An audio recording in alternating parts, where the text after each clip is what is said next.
Hola, ¿qué tal? Hago este video para invitarte a una reflexión de lo que ocurre actualmente en nuestro país acerca de si regresamos o no regresamos a las clases presenciales.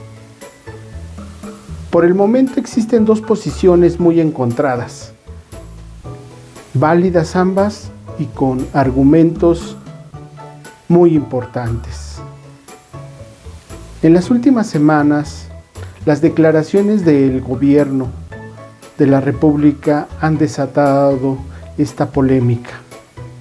Por un lado, es inminente que regresemos a las clases en virtud de que somos solamente 2 países en el mundo que no tenemos clases presenciales. Y por el otro lado, también existe el posicionamiento contrario de ¿por qué regresar a las clases presenciales? Desde mi punto de vista, creo que debemos de ir más allá en el análisis y tratar de encontrar alternativas a esta salida y a esta encrucijada que nos presenta la vida.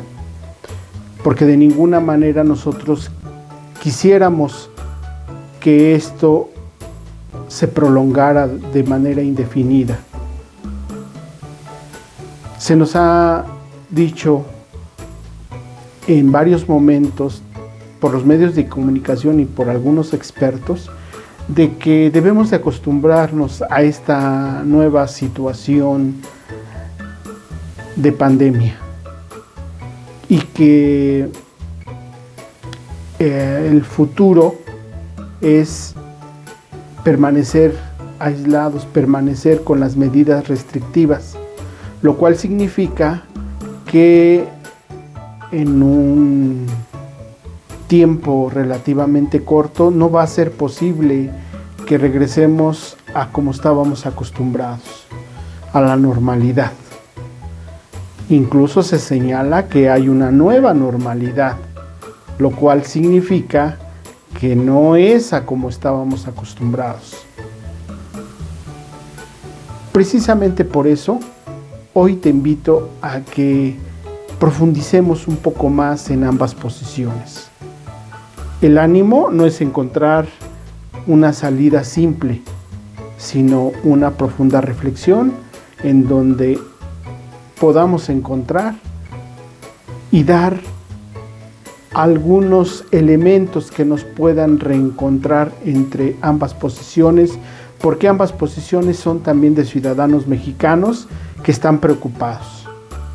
Por un lado, aquellas personas que se preocupan por el regreso inminente a las clases, en donde se nos dice que corremos el riesgo de que nuestros alumnos se contagien, más por varios elementos. El primero de ellos es que no se han vacunado, y es el más importante, desde luego. Y efectivamente ellos no están vacunados. Otro de los elementos, el por qué no regresar, es porque la mayoría de los alumnos están acostumbrados a olvidarse de las medidas restrictivas, sobre todo en los niños de preescolar, que están acostumbrados a abrazarse, a tocarse, a convivir, a agarrarse de las manos, incluso a compartir alimentos, a correr, a saltar y a olvidarse de los protocolos. Por otro lado,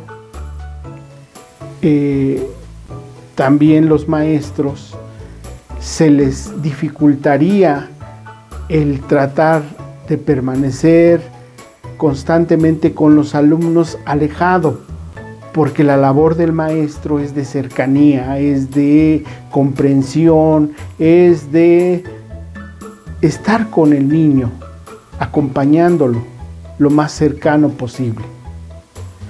Esto conlleva a que habría un constante roce entre alumnos y alumnos, y entre alumnos con maestros, y desde luego la interacción que tiene cada uno de los alumnos con sus familiares, con sus padres, con sus hermanos, con sus tíos, en general con el núcleo familiar. Esto potenciaría de manera definitiva la aparición de más contagios. Por otro lado, también debemos de ver el argumento contrario, que es el argumento que dice que no podemos permanecer de manera indefinida, porque ya ha sido muchos meses los que hemos estado aislados, en donde el alumno no ha tenido contacto, y más bien que reflexionemos acerca de cómo se encuentra el alumno de manera aislada, en donde efectivamente muchos de los alumnos tienen que permanecer en teoría en su casa.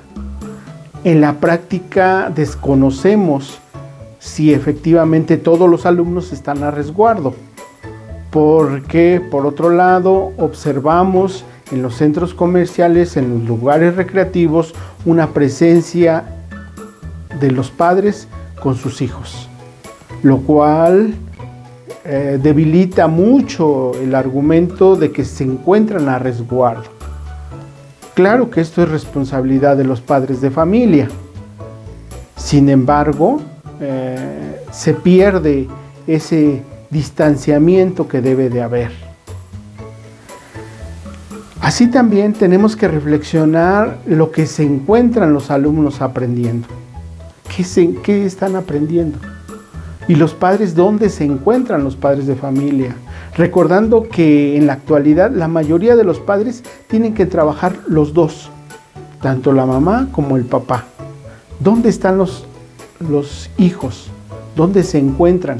¿Quién los cuida? ¿Cómo los cuida? ¿Qué medidas han tomado? Desde luego que esto es un problema que se debe de revisar a más profundidad. El ánimo de este video está en función de lo que debemos de hacer o esperar. Y en ese sentido, creo que lo que tenemos que hacer es tratar de encontrarlos, tratar de buscar nuevas alternativas que concilien ambas posiciones.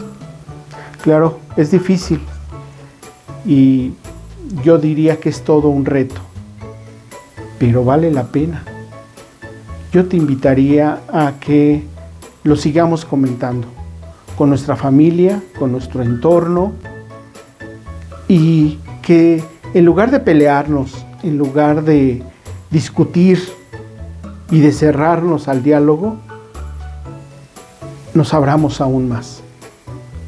¿Qué tipo de alumnos queremos? ¿Qué tipo de nación queremos? ¿Qué medidas debemos adoptar? ¿Será posible que construyamos una alternativa en donde conciliemos ambas partes? Es interesante lo que va a acontecer en unos días más. Te invito a que reflexionemos este punto y que ojalá y encontremos la solución. Muchas gracias.